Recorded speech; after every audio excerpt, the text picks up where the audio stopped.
नमस्कार विद्यार्थी मित्रांनो, VJC स्टडीच्या यूट्यूब चॅनलवरती आपलं स्वागत आहे. आपण इंटरनॅशनल रिलेशन्स म्हणजे आंतरराष्ट्रीय संबंधाच्या अभ्यासाला सुरुवात करतोय. ही सुद्धा एक फ्री लेक्चर सिरीज आहे आणि ही पूर्णपणे आपल्या VJC स्टडीच्या यूट्यूब चॅनलवरती आपण अवेलेबल करून देण्याचा प्रयत्न करतोय. आता आंतरराष्ट्रीय संबंधाच्या अभ्यासाला सुरुवात करायच्या अगोदर सगळ्यात महत्त्वाची गोष्ट असते, आपल्यासमोर जगाच्या राजकीय नकाशाची माहिती असणं गरजेचं आहे. तुम्हाला माहितीच आहे की आंतरराष्ट्रीय संबंधाचा अभ्यास जो आहे किंवा त्या अभ्यासाला सुरुवात जी आहे तर ती पहिल्या महायुद्धानंतर झाली. म्हणजे 1919 साली युनायटेड किंगडममधल्या युनिव्हर्सिटी कॉलेज ऑफ वेल्स इथून या अभ्यासाला सुरुवात झाल्याचं आपल्याला दिसत आहे. पहिल्यांदा या अभ्यासाची पार्श्वभूमी जी होती तर ती युद्धे कशी टाळावीत आणि शांतता प्रस्थापित करण्यासाठी काय करता येईल या भोवतीच ही आंतरराष्ट्रीय अभ्यासाची जो परीघ आहे तर तो फिरत होता. आणि पुन्हा ज्यावेळेस मग दुसरं महायुद्ध झालं आणि 1945 नंतर जगातला जो राजकीय नकाशा होता जगाचा तर तो पूर्णपणे बदललेला आपल्याला दिसून येतो. मग दुध्रुवीय व्यवस्था आलेली आहे, अमेरिका एका बाजूला, सोव्हिएत रशिया दुसऱ्या बाजूला. तर त्यावेळेसपासून आंतरराष्ट्रीय संबंधाच्या अभ्यासाचा एक परीघ वाढला आणि त्याच्यामध्ये संरक्षणाच्या समस्येच्या पलीकडं जाऊन राजकीय, आर्थिक, सामाजिक आणि सांस्कृतिक समस्यांच्या अभ्यासाचा अंतर्भाव तुम्हाला आंतरराष्ट्रीय संबंधाच्या अभ्यासात झालेला दिसतो. आता हे सगळं करत असताना आपल्याला जगाचा नकाशा माहीत असणं गरजेचं आहे. म्हणजे आपण ज्यावेळेस अभ्यास करतो तर 1945 नंतरच्या ज्या घटना घडामोडी जगात घडलेल्या आहेत म्हणजे दुसऱ्या महायुद्धाच्या शेवटापासून म्हणजे जिथं शेवट झाला आणि तिथून एक नवीन युग सुरू झाला असं आपण थोडा वेळ जर का गृहीत धरलं तर तिथून पुढचाच अभ्यास आपल्याला स्पर्धा परीक्षेसाठी महत्त्वाचा ठरतो किंवा याच्यावरतीच आयोगाने जास्त प्रश्न विचारल्याचं आपल्याला दिसून येत आहे. आता इथून पुढचे जे लेक्चर असेल हे पहिल्या लेक्चरमध्ये मी तुम्हाला मॅपिंग सांगतोय. आता हे मॅपिंग याच्यासाठी महत्त्वाचं आहे तर इथून पुढचे जे लेक्चर्स होतील तर त्याच्यामध्ये मी तुम्हाला मॅप नाही दाखवणार. त्याच्यामुळे हे लेक्चर जे आहे तर ते तुम्ही व्यवस्थित पहा की कुठं काय आहे, कुठल्या देशाचं लोकेशन काय आहे, युरोपचं पूर्व पश्चिम विभाजन काय आहे, USSR म्हणजे अगोदर नंतरचा रशिया तर त्या USSRमध्ये असणारे देश कोणते आहेत, वारसा करार ॲक्सेप्ट करणारे देश कोणते आहेत, नाटोमधले देश कोणते आहेत. तर हे सगळे लोकेशन्स एकदा आता तुम्ही बघून घ्या. शेंगेन व्हिसावाले देश कोणते आहेत, युरोझोनवाले देश कोणते आहेत, मग सध्याचा जगाचा राजकीय नकाशा कसा आहे. तर या सगळ्या गोष्टी मी तुम्हाला या लेक्चरमध्ये सांगण्याचा प्रयत्न करणार आहे की जेणेकरून पुढे ज्यावेळेस आपण लेक्चर सिरीजला सुरुवात करूया तर त्यावेळेस तुम्हाला अडचण येणार नाही. ओव्हरऑल पाहता हे मॅपिंगचं आपण 0 कन्सिडर केलं तर हे 0वं लेक्चर असेल आणि त्याच्यानंतर जे ॲक्च्युअल शिकवायला सुरुवात करणार आहे तर ते पहिलं लेक्चर असेल.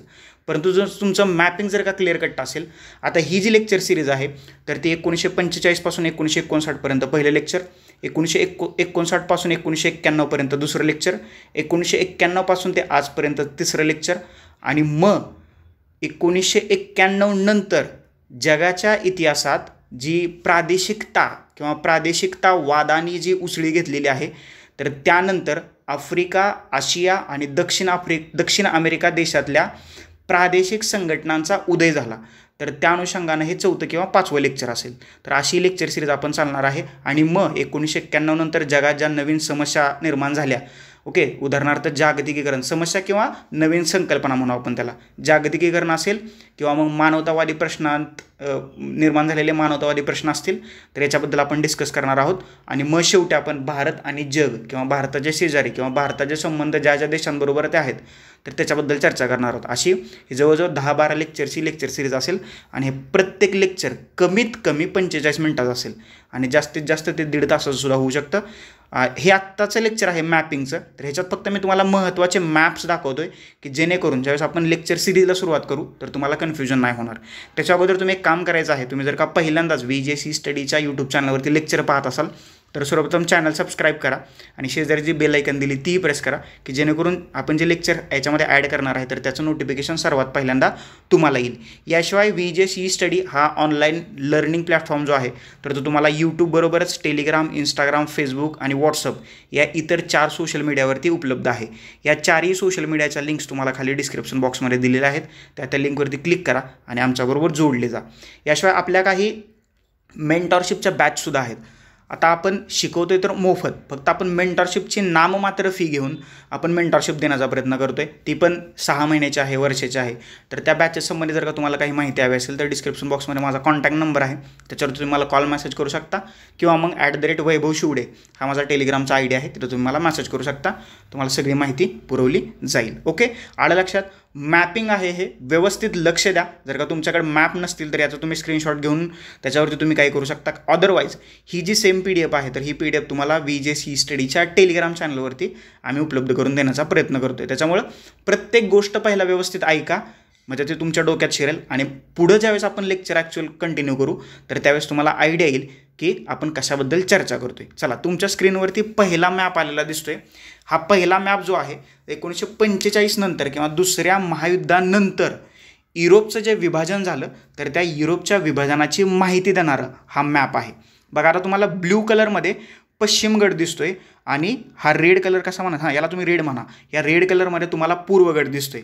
आता त्याच्या अगोदर तुम्हाला पूर्व आणि पश्चिम हे काय आहे ते नक्की माहीत पाहिजे. बघा, दुसरं महायुद्ध संपलं आणि जगात 2 सुपर पॉवर किंवा महासत्ता म्हणून अमेरिका आणि सोव्हिएत रशियाची निर्मिती झाली किंवा हे गट समोर आलेले आपल्याला दिसतात. आता सोव्हिएत रशियाच्या प्रभावाखाली कोण कोण होतं? पूर्व Germany, Poland, Czechoslovakia, Hungary, Romania आणि बल्गेरिया. ओके, याला आपण काय म्हणतो? सोव्हिएत रशियाचा गट किंवा त्याला पूर्वेकडचे देश म्हणजे युरोपातले पूर्वेकडचे देश म्हणून सुद्धा त्याला ओळखलं जातं. म्हणजे कुठले कुठले देश हे दिसतं तुम्हाला? पूर्व जर्मनी, पोलंड, झेकोस्लोवाकिया, हंगेरी. एक मिनटं मी पेन बदलतो म्हणजे तुम्हाला व्यवस्थित दिसेल. Okay, black.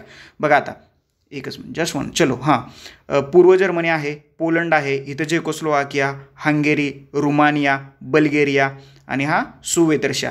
आता हे जे सगळे देश सांगितले तर हे देश होते ते सोव्हिएत रशियाच्या बाजूने होते. ओके, आणि या सोव्हिएत रशियाच्या बाजूलाच काय म्हणतो आपण?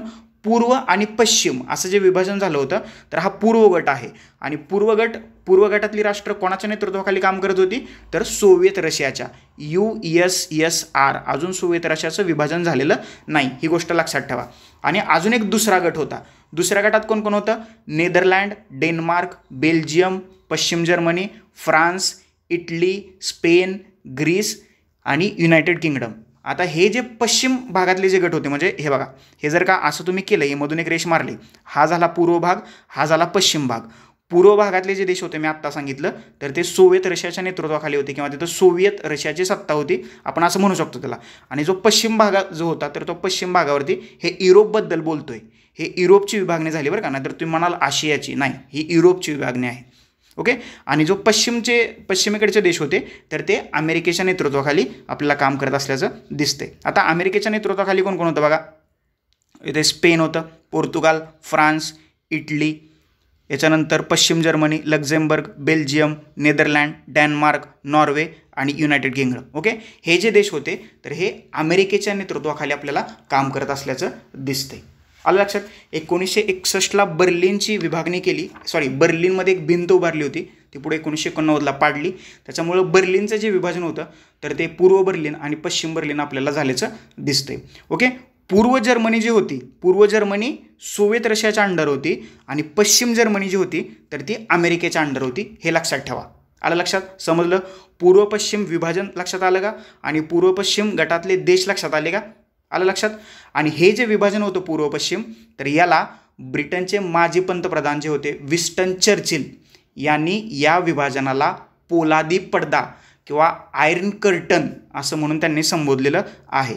जर का हा पश्चिम भाग असेल आणि हा पूर्व भाग असेल, मध्ये जे दुफाळी निर्माण झाली होती तर याला ब्रिटनचे तत्कालीन पंतप्रधान किंवा माजी पंतप्रधान विन्स्टन चर्चिल यांनी काय म्हटलं? याला आयर्न कर्टन किंवा पोलादी पडदा. 1946ला त्यांनी या परिस्थितीचं वर्णन तुम्हाला आयर्न कर्टन अशा स्वरूपात केल्याचं आपल्याला दिसतंय. आलं लक्षात? दुसऱ्या महायुद्धानंतरच्या युरोपची झालेली विभागणी किंवा विभाजन याच्याबद्दलची माहिती मी तुम्हाला दिलेली आहे. रेड कलरमध्ये सोव्हिएत रशिया आणि हा ब्ल्यू कलरमध्ये अमेरिकेचा भाग. That's it. एवढं लक्षात ठेवा.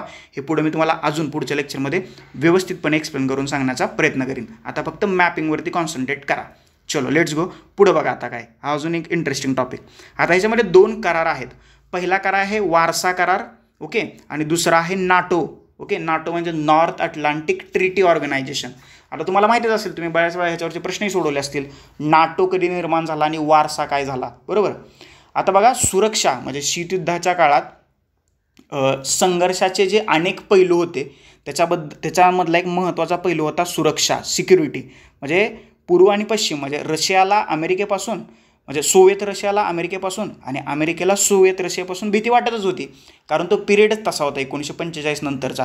कारण युद्ध तर होत नव्हतं, परंतु तणावग्रस्त परिस्थिती होती दोन्ही राष्ट्रांमध्ये किंवा दोन्ही विभागांमध्ये. तर ती तणावग्रस्त परिस्थितीसाठी एक शब्द वापरला गेला आहे, शीतयुद्ध, कोल्ड वॉर. म्हणजे ॲक्च्युअल युद्ध होत नव्हतं, परंतु परिस्थिती युद्धासारखी होती, तर त्याला शीतयुद्ध म्हटलं जायचं. तर शीतयुद्धानंतर ही भीती निर्माण झाली होती.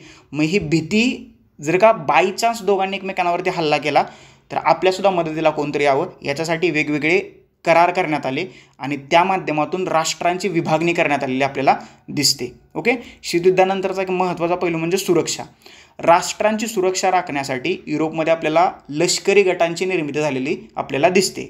म्हणजे पश्चिम युरोपला म्हणजेच अमेरिकेला सोव्हिएत रशिया व पूर्व युरोपपासून असलेल्या धोक्यांपासून संरक्षण करण्यासाठी 1949 उत्तर अटलांटिक लष्करी गट, the North Atlantic treaty organisation, कधी 1949 बरोबर, नाटोची स्थापना करण्यात आलेली आपल्याला दिसते. नॉर्थ अटलांटिक ट्रिटी ऑर्गनायझेशनची निर्मिती केली गेली. आलं लक्षात. आता याच्यामध्ये ही जी गुलाबी राष्ट्र दिसत आहेत तर ते तुम्हाला नाटो राष्ट्र म्हणता येतील. त्याच्यामध्ये नॉर्वे आहे, UK आहे, फ्रान्स, स्वित्झर्लंड, लक्झेंबर्ग, बेल्जियम, पश्चिम जर्मनी, लाईनस्टाईन, इटली, पोर्तुगाल, ग्रीस, तुर्कस्तान. ही जी गुलाबी कलरमधली राष्ट्र दिसत आहेत किंवा मॅप दिसतोय तर ती नाटो राष्ट्र, म्हणजे ही कोणाच्या बाजूने आहेत, अमेरिकेच्या बाजूने आहेत. आणि नाटोची स्थापना कधी करण्यात आली, 1949 का करण्यात आली, कारण पूर्व जो युरोप होता की जिथं रशियाचं वर्चस्व होतं त्यांना शह देण्यासाठी किंवा जर का त्यांनी आक्रमण केलं तर त्यांना काउंटर करण्यासाठी म्हणून 1949 नाटोची स्थापना करण्यात आल्याचं आपल्याला दिसतंय. That's it. ही नाटो राष्ट्र आहेत. बरोबर. आता पुढे जाऊया. पुढे आता बघा वारसा करार. बरोबर. आता जशी अमेरिकेला सोव्हिएत रशियाची भीती वाटत होती तशीच सोव्हिएत रशियाला सुद्धा अमेरिकेची भीती वाटत होती आणि 1949 अमेरिकेने नाटोची स्थापना केली होती. त्याच्यामुळे ही सोव्हिएत रशियाची भीती अजूनच वाढली होती. म्हणून याला काउंटर करण्यासाठी किंवा अमेरिकेपासूनच्या संभाव्य धोक्यांना सामोरं जाण्यासाठी सोव्हिएत रशियाने काय केलं, 1955 वारसा करार केला. वारसा, आलं लक्षात, वारसा करार केला. आता वारसा कराराबद्दल मी पुढच्या लेक्चरमध्ये बोलणारच आहे. आता फक्त तुम्ही लक्षात ठेवा की वारसा करार केला सोव्हिएत रशियाने आणि ही जी येलो कलरची राष्ट्र आहेत तर ती वारसा करारामध्ये सहभागी झाली. त्याच्यामध्ये कोण येतं, सोव्हिएत रशिया, पूर्व Germany, Poland, Czechoslovakia, Hungary, Romania, Bulgaria, Albania. ही जी 4-5 राष्ट्र आहेत तर ती तुम्हाला वारसा कराराची भाग झाल्याचं असल्याचं दिसतंय. म्हणजे आलं लक्षात. हे जे 2 करार होते, नाटो आणि वारसा, नाटो अमेरिका आणि वारसा सोव्हिएत रशिया, तर पुन्हा एकदा जो युरोप आहे तर तो नाटो आणि वारसा या 2 करारामध्ये तुम्हाला विभागल्याचं दिसून येते. पुन्हा एकदा हे विभाजन झालं. आणि ही जी ग्रीन कलरची राष्ट्र आहेत ना ती नाटोचे सदस्य होती ना ती वारसाचे सदस्य होती, तर ती मात्र कशी राहिली, तटस्थ राहिली. त्यांनी कोणाची भूमिका किंवा कोणत्याही बाजूला आपल्याला गेल्याचं दिसत नाही. समजलं. तर हे 2 जे करार आहेत तर त्याच्याबद्दलची माहिती आपण येणाऱ्या लेक्चरमध्ये आपण पाहणारच आहोत. ओके. ह्याच्यापेक्षा अजून एक महत्त्वाची गोष्ट सांगतो तुम्हाला. ही जी सगळी मी तुम्हाला व्यवस्था सांगतोय तर त्या व्यवस्थेत जे कराराचे मी तुम्हाला 2 नावं घेतली त्या कराराबद्दल आपण वेगळे लेक्चरसुद्धा बनवू. त्याच्यामुळे तुम्ही टेन्शन नका घेऊ. त्याच्यावरती कसा जरी प्रश्न आला तर तो तुम्हाला क्रॅक करता आला पाहिजे किंवा तो तुम्हाला सोडवता आला पाहिजे. चलो पुढचा मॅप पाहूया. पुढं आहे, आता तुम्ही म्हणाल हे काय आहे. ओके, हा सुद्धा मॅपच आहे. अमेरिका आणि क्युबाचं भौगोलिक स्थान. आता हा जो पिरियड आहे तर हा शीतयुद्धाचा कालखंड आहे आणि शीतयुद्धाचा कालखंड कुठून कुठपर्यंतचा आहे, 1959 पासून ते 1962 पर्यंत. बघा 1959ला अमेरिकेतला एक प्रदेश आहे कॅम्प डेव्हिड. इथं अमेरिकेचे तत्कालीन राष्ट्राध्यक्ष आयझनहॉवर आणि रशियाचे प्रधानमंत्री निकिता क्रुश्चेव यांची भेट झाली. मग जगाला असं वाटलं की चला ठीक आहे, यांची भेट झाली ना, आता काही शीतयुद्ध होणार नाही आहे, आता काही युद्ध होणार नाही आहे, परिस्थिती निवळलेली आहे. परंतु या कॅम्प डेव्हिड परिषदेनंतर शीतयुद्धात एका नव्याच युगाला सुरुवात झालेली दिसते. ओके. 1961 सोव्हिएत रशियानं बर्लिनची भिंत उभारायला सुरुवात केली आणि या भिंतीमुळं पश्चिम बर्लिन हे शहर उर्वरित देशापासून अक्षरशः तुटलं. अलग लक्षात. 1961ला जी बर्लिनची भिंत उभारली ही कुणी उभारली? रशियाने उभारली. आणि पूर्व बर्लिन आणि पश्चिम बर्लिन असं क्लिअर कट डिवायडेशन आपल्याला झाल्याचं दिसतंय. आणि जर का तुम्ही गुगलवरती बर्लिनची भिंत सर्च केली तर ते तुम्हाला लक्षात येईल की कसं कसं ते विभाजन आपल्याला झाल्याचं दिसतंय. आणि याच्यामुळे जे संबंध होते तर ते सुधारण्याऐवजी अजून एकदा जास्तीचा तणाव किंवा टेन्शन सोव्हिएत रशिया आणि अमेरिकेच्या संबंधामध्ये आपल्याला झाल्याचं दिसतंय. बरोबर, आलं लक्षात. आता अजून एक म्हणजे सोव्हिएत रशिया काय गप्प बसणारा देश नव्हता. सोव्हिएत रशियानं काय केलं? 1962मध्ये काय केलं? क्युबा हा अमेरिकेपासून म्हणजे ही जर का अमेरिकेची मुख्य भूमी पकडली तर इथून 1819 मैलावरती असणारं हे एक बेट आहे क्युबा. ह्या क्युबावरती सोव्हिएत रशियानं क्षेपणास्त्र तैनात केली. बरोबर. आणि ज्यामुळं अमेरिकेला थेट धोका निर्माण झाला. अलग लक्षात. म्हणून हा नकाशा तुम्हाला दाखवलेला आहे इथं. ओके, हे अमेरिका इथं आहे आणि इथं आहे क्युबा. तर याच्यावरती काय केलं? सोव्हिएत रशियानं क्षेपणास्त्र ओके ज्या मिसाईल्स आहेत त्या तैनात केल्या. आणि 1962मध्ये ही 13 दिवस परिस्थिती चालली होती. तर याला क्युबन मिसाईल क्रायसिस या नावानं ओळखलं जातं. आता सोव्हिएत रशियाने इथं जर का मिसाईल तैनात केलेल्या असतील किंवा केल्या होत्या तर याला काउंटर करण्यासाठी कारण जर का सोव्हिएत रशियाने तर मिसाईल धर्मान केलं म्हणजे हे बघा थोडंच अंतर झालं ना, कधी रशिया तिथं अमेरिकेवरती अटॅक करू शकते. म्हणून याला काउंटर करण्यासाठी अमेरिकेनं क्युबाची केली सागरी नाकेबंदी. बरोबर. म्हणजे सागरी नाकेबंदी म्हणजे काय? जहाजांना बंदरात अथवा देशात प्रवेश करण्यास रोखणं. बरोबर. म्हणजे याला पूर्णपणेच काय केलं? जहाजं इकडची तिकडे जाऊच दिले नाहीत. त्याला आपण सागरी नाकेबंदी म्हणतो. तर अमेरिकेने क्युबाची केली सागरी नाकेबंदी. आलं लक्षात. शीतयुद्धातील प्रतिस्पर्धी अशा प्रकारे पहिल्यांदाच एकमेकांसमोर उभे टाकले. 1945 नंतर पहिल्यांदाच अमेरिका आणि सोव्हिएत रशियाचं नौदल या क्युबन मिसाईल क्रायसिसमुळे एकमेकांसमोर आलं होतं. आणि युद्धाची शक्यता जी होती तर ती आपल्याला वाढल्याची दिसते. आणि जर का बायचान्स इथं अमेरिका आणि रशियामध्ये सोव्हिएत रशियामध्ये युद्ध झालं असतं तर ते युद्ध तुम्हाला आण्विक स्वरूपाचं किंवा अणुयुद्ध झालं असतं. कारण त्यावेळेस दोन्ही देशांकडं अणुवस्त्र असल्याचं आपल्याला आढळून येते.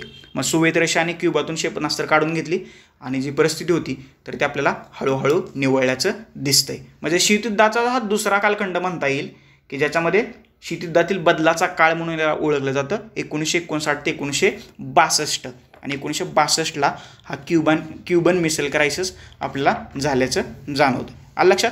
म्हणजे परिस्थिती एवढी भयानक होती की काहीही होऊ शकत होतं. आणि हे काही म्हणजे ह्यात आपण पाहिलं तसं. आलं लक्षात. इथपर्यंत क्लिअर. चलो नेक्स्ट आगे बढो. बघा आता पुढचा आहे हा जो नकाशा आहे तर तो आहे सोव्हिएत रशियाच्या विभाजनानंतरचे जे देश 15 देशांची निर्मिती झाली होती तर त्याच्याबद्दलचा हा नकाशा तुमच्या स्क्रीनवरती आहे. बघा पूर्व युरोप म्हणजे रशियात सुद्धा 1989ला पूर्व युरोपामध्ये साम्यवादी सरकाराच्या विरोधात जे जनउठाव झाले होते तर त्याचा परिणाम झाला आणि पूर्व युरोपात क्रांती झाली. म्हणजे छोटीशी क्रांती झाली आपण असं म्हणू शकतो. तर हां बरोबर आहे. मिखाईल गोर्बाचेव जे आहेत तर ते 1985 ते 1991मध्ये रशियात सत्तेवरती होते आणि देशाच्या धोरणात त्यांनी काही महत्त्वपूर्ण बदल केले. ते पेरोस्ट्रॉइका आणि ग्लासनोस्त या 2 कन्सेप्ट त्यांनी परराष्ट्र धोरणात नवीन दृष्टी निर्माण केली आणि बरेचसे बदल झाले. पेरोस्ट्रॉइका म्हणजे पुनर्रचना आणि ग्लासनोस्त म्हणजे खुलेपणा. तर या गोष्टी त्यावेळेस रशियाच्या तिथं घडत होत्या. आणि 1989मध्ये लोकांना अधिक स्वातंत्र्य हवं होतं. याच्यासाठी पूर्व युरोपातील साम्यवादी सरकाराविरोधात जनउठाव करण्यात आले. आणि पूर्व युरोपात झालेल्या या क्रांतीमुळे पोलंड असेल, झेकोस्लोवाकिया, हंगेरिया, रुमानिया, पूर्व जर्मनी आणि बल्गेरिया येथील साम्यवादी पक्षाची जी सत्ता होती तर ती संपुष्टात आली आणि देशामध्ये लोकशाही शासन पद्धती जी आहे तर ती अस्तित्वात आल्याचं आपल्याला दिसते. बरोबर. याच्यानंतर काय झालं? पूर्व युरोपातलं जे बदलाचं वारं होतं तर ते सोव्हिएत रशियामध्ये सुद्धा पोचलं. ओके, या रशियामध्ये सुद्धा पोचलं. आणि 25 डिसेंबर 1991 रोजी गोर्बाचेव म्हणजे रशियाचे तत्कालीन पंतप्रधान यांनी सोव्हिएत रशियाचे अध्यक्ष म्हणून राजीनामा दिला.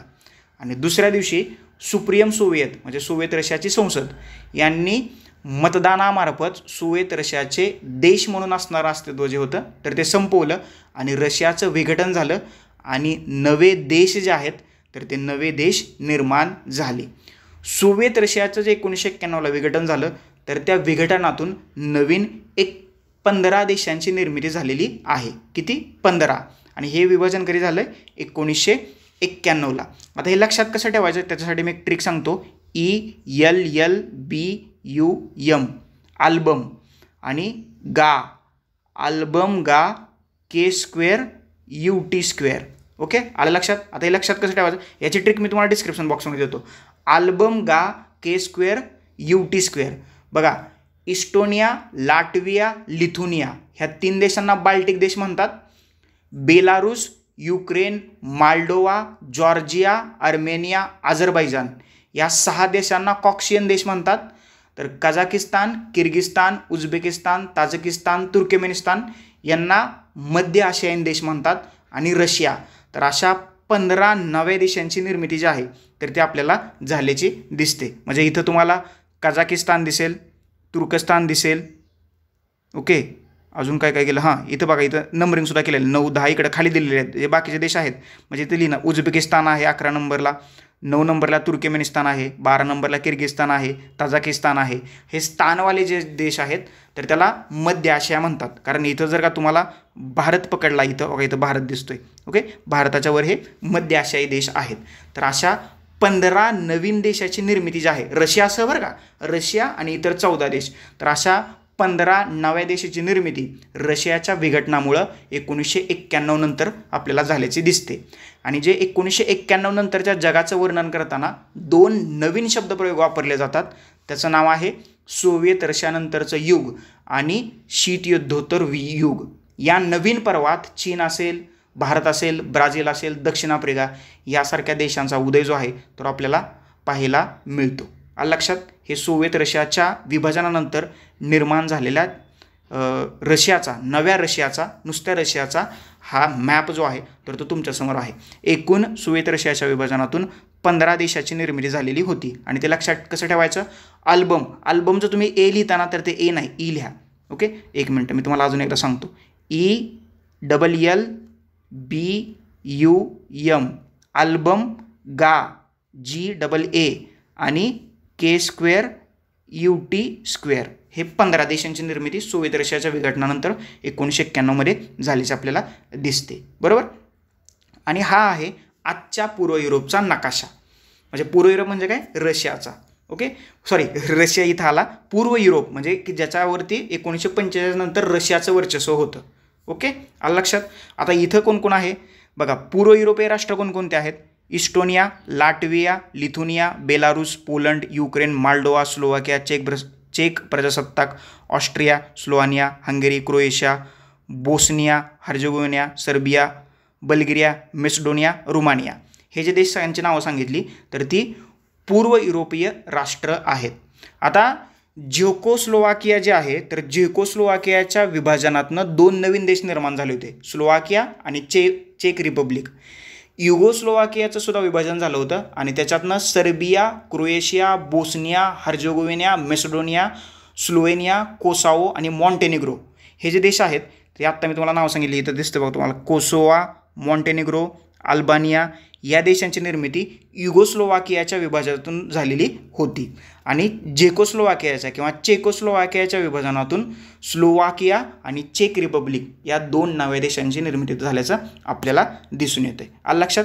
आणि जे पश्चिम युरोपीय राष्ट्र आहेत की जे 1945 नंतर तिथं तुम्हाला अमेरिकेचं वर्चस्व दिसतं तर त्याच्यामध्ये स्वीडन आहे, नॉर्वे आहे, जर्मनी आहे, स्वित्झर्लंड आहे, इटली आहे, इथं खाली ग्रीस आणि तुर्कस्तान. तर ही जी राष्ट्र आहेत पिवळ्या कलरमधली तर ती पश्चिम युरोपीय राष्ट्र असल्याचं आपल्याला दिसतंय. इथपर्यंत क्लिअर. हा आजच्या पूर्व युरोपचा नकाशा तुमच्यासमोर आहे. आणि इथं जो आहे तर इथं ब्लॅक सी आहे, काळा समुद्र. याच्याबद्दल तुम्ही बऱ्याच वेळेला प्रश्नसुद्धा सोडवले असतील. आणि इथं जो आहे पूर्व युरोप आणि पश्चिम युरोपच्या मध्ये बाल्टिक समुद्र आहे, बाल्टिक ओशन इथं तुम्हाला दिसतंय. आलं लक्षात. तर हे 2 आणि इथं सुद्धा पूर्व युरोप आणि पश्चिम युरोपच्या मध्ये ॲड्रियाटिक समुद्र आहे इथं. आलं लक्षात. समजलं, हे लक्षात ठेवा, ॲड्रियाटिक समुद्र. आणि हा जो आहे तर त्या आजच्या पूर्व युरोपचा मॅप तुमच्या डोळ्यासमोर आहे. That's it. समजलं एवढं. आलं लक्षात. हे पूर्व युरोप आणि पश्चिम युरोप, पूर्व आणि पश्चिम, पण कधीचा आहे हा, आजचा आहे, आजचा. That's it. एवढं सोपं आहे. समजलं. आता नेक्स्ट पुढे जाऊया. आता रशियाचं 1991ला विभाजन झालेलं दिसतं आपल्याला. ओके, म्हणजे रशियातनं फुटून 15 देश निघाले. मग तुम्हाला आत्ता मी तुम्हाला पूर्व युरोप म्हणजे आजचा पूर्व युरोप जो होता तर त्याचा मॅप दाखवला. तर आता थोडं जगाच्या राजकीय नकाशावरती लक्ष टाका. हा प्रमुख देश मी फक्त तुम्हाला इथं दाखवलेत. ओके, इथं आपला भारत कुठे आहे? इथं आहे. इथं चीन आहे, इथं रशिया आहे, इथं ऑस्ट्रेलिया आहे, इथं उत्तर अमेरिका, दक्षिण अमेरिका, आफ्रिका, युरोप आणि रशिया. ओके, हे असं आत्ताचं जे राजकीय विभाजन आहे किंवा जगाचा राजकीय नकाशा आहे तर तो तुम्हाला अशा स्वरूपाचा पाहायला मिळेल. आता राजकीय नकाशाचा अभ्यास करत असताना सर्वप्रथम भारतापासून सुरुवात करा. ओके, भारताच्या पूर्व पश्चिम उत्तर दक्षिणेला कुठली राष्ट्र आहेत त्याच्याबद्दलची माहिती घ्या. भारत झाल्यानंतर मग आशियाबद्दल विचार करा. आशिया झाल्यानंतर आफ्रिकेबद्दल विचार करा. मग रशियाबद्दल विचार करा. आणि मग हे उत्तर आणि दक्षिण अमेरिकेबद्दल विचार करा. आणि मग ऑस्ट्रेलियाबद्दल विचार करा. असा ज्यावेळेस तुम्ही अभ्यास कराल म्हणजे भारतापासून सुरुवात करून मग जगातले इतर खंड किंवा इतर देश असा जर का अभ्यास केला तर तुमचा मॅपिंगमधला प्रश्न कसा जरी त्यांनी विचारला तर त्याचा मार्क्स जाणार नाही. अजून एक मी तुम्हाला ट्रिक सांगतो. ज्यावेळेस तुम्ही जगाच्या राजकीय नकाशाचा परीक्षा दृष्टीनं अभ्यास करत असता तर ज्या गोष्टी करंटमध्ये चर्चेत आहेत तर त्या करंटमधल्या गोष्टींचाच अभ्यास करायला शिका. म्हणजे फॉर एक्झाम्पल भारत आणि अफगाणिस्तान यांच्यामध्ये जर का चर्चा चालू असेल तर भारत आणि अफगाणिस्तानची सीमा किती किलोमीटर आहे, कुठले राज्य अफगाणिस्तानची बाँड्री शेअर करतायत तर या गोष्टी डिस्कस करायच्या. एखादा जर का समुद्र चर्चेत असेल तर त्या समुद्राला लागून असणारे देश कोणते आहेत, किती किलोमीटरची सीमा आहे, तर ज्या गोष्टी करंट अफेअर्समध्ये चर्चेत आहेत तर त्या गोष्टीचंच मॅपिंग करा की जेणेकरून मॅपिंगमधले तुमचे मार्क्स जाणार नाहीत. ओके, हा जगाचा राजकीय नकाशा आहे. हा बऱ्याचशा जणांचा पाठ असेल, त्यांचा पाठ नसेल तर त्यांनी पाठ न करता फक्त तो डोळ्यासमोर नेहमी ठेवा की जेणेकरून तुम्हाला याच्यावरचा प्रश्न चुकता कामा नये. आलं लक्षात? समजलं? हा असा याची गोल घडी घातली ज्यास तुम्हाला सर्कलमध्ये पृथ्वी किंवा अर्थचं ते लोगो दाखवला जातो तर तो गोल घडी घालून दाखवला जातो. ओके, याच्यानंतर पुढे जाऊया. आता हा जो नकाशा आहे तर हा आशिया खंडातल्या प्रमुख देशांचा नकाशा आहे. बरोबर, इथं तुम्हाला आफ्रिका दिसेल, इथं तुम्हाला युरोप दिसेल. ओके, आणि हा जो भाग आहे तर हा रशियाचा भाग आहे. ओके, आता बघा हा भारत, इथं पाकिस्तान, अफगाणिस्तान हे मध्य आशियान देश तुम्हाला इथं वरती दिसत आहेत की जे रशियातून फुटून निर्माण झाले होते. इथं नेपाळ, बांगलादेश, म्यानमार आहे, थायलंड, कंबोडिया आहे. मग खाली तुमचं इंडोनेशिया आहे, इथं हिंदी महासागर आहे, इथं मालदीव आहे, श्रीलंका आहे, हे आपले अंदमान निकोबार आहेत. इकडं मग तुम्हाला इथं व्हिएतनाम दिसेल, इथं फिलिपाईन्स दिसेल, इथं पॅसिफिक महासागर आहे.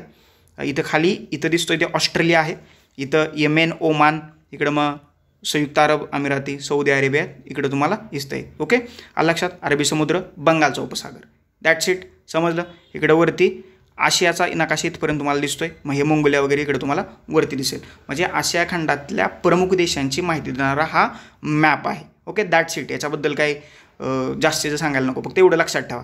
हे म्हणजे आशिया खंडाचा ज्यावेळेस आपण पॉलिटिकल मॅप बघत असतो तर त्यावेळेस भारत आणि शेजारचे राष्ट्र पाहणं गरजेचं आहे किंवा त्या अनुषंगानं विचार करणं गरजेचं आहे. ओके, समजलं? चलो आगे बढो. त्याच्यानंतरचा जो पुढचा नकाशा आहे तर तो युरोपचा नकाशा आहे.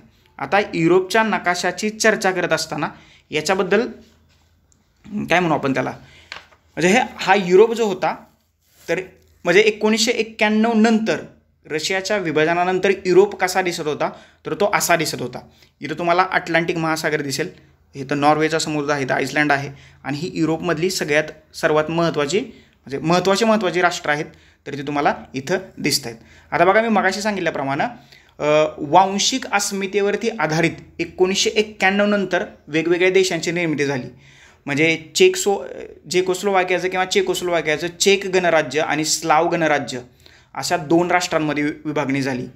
युगोस्लोवाकियाचं विभाजन होऊन क्रोएशिया, स्लोवेनिया, सर्बिया, बोस्निया, हर्जेगोव्हिना, उत्तर मेसिडोनिया, मॉन्टेनिग्रो ही नवीन राष्ट्र जे आहेत की जे तुम्हाला इथं खाली दिसत आहेत बघा, या नव्या राष्ट्राची निर्मिती आपल्याला झाल्याचं दिसतंय. ओके, आणि सोव्हिएत रशियाच्या विभाजनातून वेगवेगळ्या नव्या देशाची निर्मिती आपल्याला झालेली दिसते. ओके, हा युरोपचा नकाशा आहे.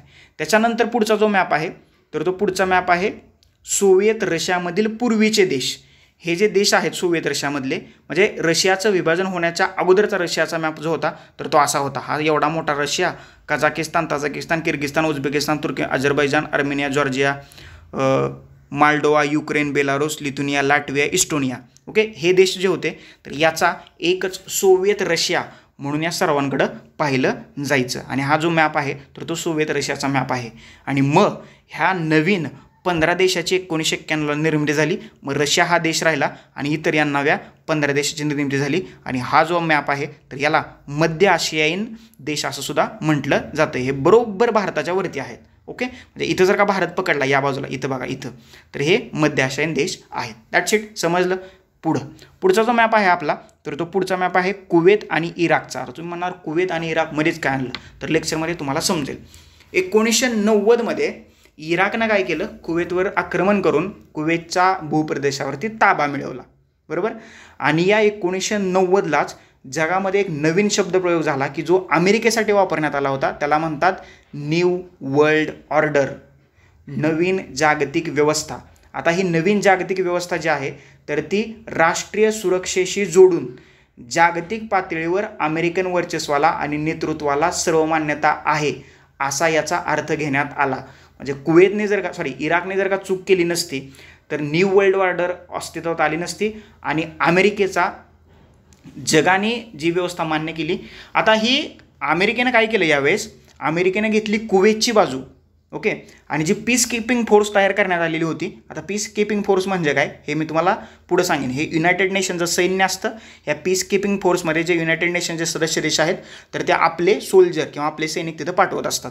तर ही जी पीस कीपिंग फोर्स होती किंवा बहुराष्ट्रीय सैन्य होतं तर इराकला धडा शिकवण्यासाठी, तर या बहुराष्ट्रीय सैन्याचं नेतृत्व जे होतं तर ते अमेरिकेनं केलं. आणि कुवेतची इराकच्या ताब्यातून सुटका केली. आणि तत्कालीन जे अमेरिकेचे राष्ट्राध्यक्ष होते जॉर्ज एच बुश सिनियर, यांच्या मते हा एक नैतिक विजय होता. आणि या नव्या जागतिक परिस्थितीचं वर्णन करण्यासाठी त्यांनी न्यू वर्ल्ड ऑर्डर अशी संज्ञा वापरली. आता ही न्यू वर्ल्ड ऑर्डर संज्ञा जी होती तर याला तत्कालीन सोव्हिएत रशिया, चीन, नाटोमधील काही सहभागी देश, इस्रायल आणि अरब देशामध्ये सौदी अरेबिया देखील यांना पाठिंबा आपल्याला दिल्याचं दिसतंय. ओके, त्याच्यामुळं अमेरिकेची एक वेगळी सत्ता जी आहे तर इथं तुम्हाला स्थापन झाल्याचं दिसतंय. ओके, आणि हा जो नकाशा आहे तर त्याच्यासाठीच मी तुम्हाला इथं दाखवलेला आहे. हे आहे तुमचं इराक आणि इथं आहे तुमचा कुवेत. आणि ह्या इराकनं काय केलं 1990मध्ये या कुवेतवर केलं आक्रमण आणि कुवेतचा जो भूप्रदेश होता तर त्या भूप्रदेशावर मिळवला ताबा. ओके, आणि त्याच्यामुळं जे आहे तर ही काय म्हणू शकतो आपण त्याला, युद्धजन्य परिस्थिती जी आहे तर ती निर्माण झाल्याचं दिसतं. आणि मग अमेरिकेने ह्या कुवेतला सहाय्य केलं आणि कुवेतचा जिंकलेला प्रदेश इराकने कुवेतचा जिंकलेला प्रदेश कुवेतला माघारी मिळवून दिलेला आपल्याला दिसतंय. तर अशा रीतीनं 1990ला ही वन वर्ल्ड ऑर्डर जी आहे तर ती आपल्याला स्थापना झाल्याचं दिसतंय. चलो लक्षात. पुढं आता ही युरोझोन राष्ट्र. आता युरोझोन म्हणजे काय हा तुम्हाला प्रश्न पडला असेल. 1992ला मास्त्रिक्ट करार करण्यात आला आणि या करारानुसार युरोपियन संघ किंवा युरोपियन युनियन या एका प्रादेशिक संघटनेची निर्मिती झालेली आपल्याला दिसते. आणि या करारातूनच आर्थिक पातळीवर एकीकरण होऊन युरो या समान चलनाचा उदय झाला. हे युरोचं चिन्ह असं दाखवलं जातं, हेही तुम्हाला माहीत असेल. आणि हे युरोपच्या संघात असणारे म्हणजे सध्या 27, कारण ब्रिटन बाहेर पडले, 27 पैकी 20 देशांचं अधिकृत चलन आहे. आणि हे चलन ज्या देशांनी म्हणजे युरोपियन संघातील हे राष्ट्रीय चलन म्हणून स्वीकारलेल्या देशांच्या भौगोलिक आणि आर्थिक प्रदेशाला युरोझोन असं म्हणतात. म्हणजे ज्या देशाचं राष्ट्रीय चलन म्हणून, म्हणजे हे देश कुठले आहेत, युरोपियन संघातले जे देश आहेत तर त्या युरोपिय संघाचे देश असणाऱ्या देशांनी राष्ट्रीय चलन म्हणून युरो स्वीकारलेला आहे. तर अशा देशाच्या भौगोलिक आणि आर्थिक प्रदेशाचं वर्णन करण्यासाठी जी संकल्पना वापरली जाते तर त्याला युरोझोन असं म्हणतात. ओके, युरोझोन राष्ट्र.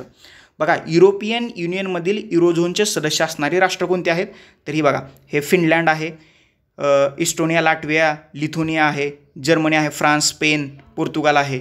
ओके, युरोझोनमध्ये सहभागी नसलेली युरोपियन युनियनची राष्ट्र. आणि ही जे तुम्हाला गडद ब्ल्यू जे दिसत आहेत तर ही युरोपियन युनियनचे सदस्य देश आहेत, परंतु यांनी आपलं राष्ट्रीय चलन म्हणून युरोला स्वीकारलेलं नाही. ओके, इथं तुम्हाला दिसते बघा, इथं तुम्हाला मी दिले की हा जो फेंट कलर आहे तर तो युरोपियन संघाचे सदस्य असणारे देश आहेत आणि या फेंट कलरवाल्या राष्ट्रांनी युरो हे त्यांचं राष्ट्रीय चलन म्हणून स्वीकारलेलं आहे. आणि हे जे डार्क जो कलर आहे तर डार्क कलरमधल्या देशांना हे युरोपियन युनियनचे देश आहेत, सदस्य आहेत, परंतु यांनी आपलं राष्ट्रीय चलन म्हणून युरो स्वीकारलेला नाही आहे. त्याच्यामुळे यांना युरोझोनमध्ये येणारी राष्ट्र म्हणत नाहीत. आलं लक्षात? समजलं? That's it. हे एवढं साधं सोपं सरळ आहे. आणि मग सगळ्यात शेवटीचा नकाशा जो आहे तर तो शेवटीचा नकाशा आहे शेंगेन प्रदेशाचा नकाशा. अलग लक्षात आलं? तुम्हाला शेंगेन प्रदेश काय आहे तर शेंगेन प्रदेशाची निर्मिती ही युरोपियन संघाची सगळ्यात मोठी कामगिरी मानली जाते. आता लक्झेंबर्गमधलं एक खेडं आहे आणि या खेड्यामध्ये हे शेंगेन जे आहे तर ते लक्झेंबर्गमधलं एक छोटंसं खेडं आहे आणि इथं 1985 साली शेंगेन करार करण्यात आला. आणि या कराराद्वारे जे सगळे सदस्य देशांमधील अंतर्गत सीमारेषा नष्ट करण्यात आल्या. त्याच्यामध्ये फ्रान्स, जर्मनी, बेल्जियम, लक्झेंबर्ग आणि नेदरलँड हे 5 युरोपियन देशांनी या करारावरती स्वाक्षऱ्या केल्या. अजून एकदा सांगतो, फ्रान्स कुठे गेला? फ्रान्स आहे.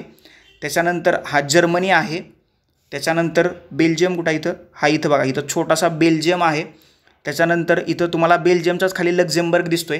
एक मिनटं बघा, फ्रान्स, जर्मनी, इथं वरती बेल्जियम, इथं खाली लक्झेंबर्ग आणि नेदरलँड कुठे गेला? नेदरलँड. तर या 5 देशांनी मिळून काय केलं? शेंगेन करार केला 1985 साली.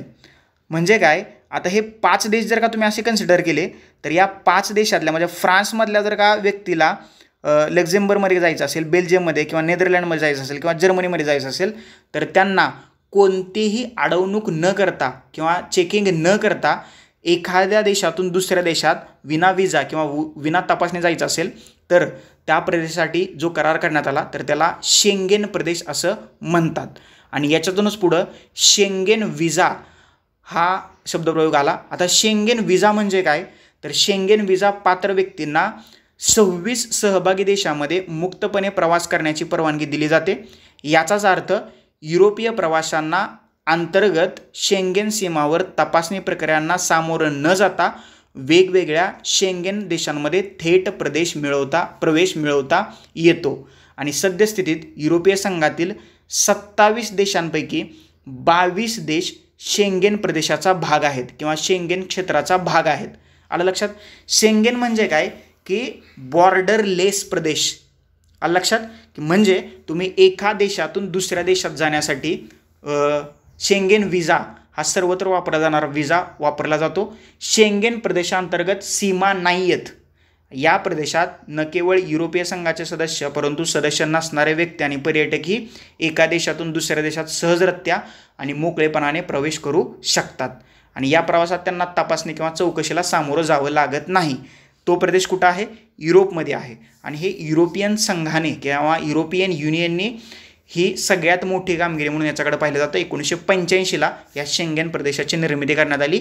ओके. आणि शेंगेन हे लक्झेंबर्गमधलं एक खेडेगाव आहे. हे लक्षात ठेवा. आलं लक्षात? समजलं? आणि मग शेंगेन विजाची तिथे त्यांनी तरतूद करण्यात आलेली आपल्याला दिसते. तर अशा रीतीनं हे सगळे मॅप जे आहेत की जे महत्त्वाचे आहेत आणि याच्यावरती आधारितच आपली पुढची लेक्चर सिरीज असणार आहे. म्हणजे आत्ता मी तुम्हाला मॅप काय दाखवणार नाही म्हणूनच मी पहिल्यांदा तुम्हाला सगळे मॅप दाखवलेले आहेत. आलं लक्षात? समजलं? याच्याबद्दल जर का माझ्या काही चुका झाल्या असतील तर खाली कमेंट बॉक्समध्ये कमेंट करा. त्या सुधारण्याचा मी प्रयत्न करेन.